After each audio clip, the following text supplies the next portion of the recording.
তাকে উপস্থিত করা হলে আইও তার প্রার্থনা নিবেদন করে বিজ্ঞ আদালত শুনানি শেষে এই প্রার্থনা তাকে গ্রেপ্তার দেখানো হয়। পরবর্তীকালে আসামি পক্ষ থেকে তার জামিনে প্রার্থনা করা হয় এবং তাকে জামিনে চাওয়া হলে আমরা রাষ্ট্রপক্ষ থেকে তার জামিনে বিরোধিতা করি এবং তার সম্পর্কে আমরা তার তথ্য তুলে ধরি।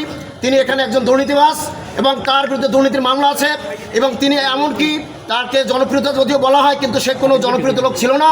তিনি প্রত্যেকবারই যে কারচুপির মাধ্যমে তিনি এমপি হয়েছেন দুইবার।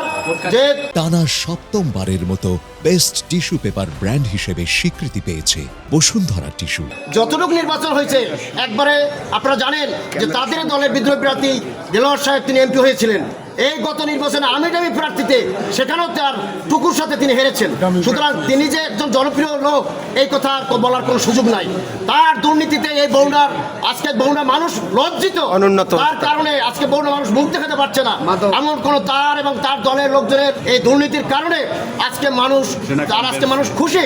আজকে যে তিনি আজকে কোর্টে আসছেন আপনারা দেখেন যে সারা দেশে আজকে যে নেতা কর্মীরা সাধারণ মানুষ আজকে রাস্তায় তার বিরুদ্ধে বিক্ষোভ প্রদর্শন করতেছে। তাকে নিরাপত্তা দিয়ে আনারে আজকে কষ্ট হইতেছে। শুধু সে যদি আজকে জনপ্রিয় হতো তাহলে অবশ্যই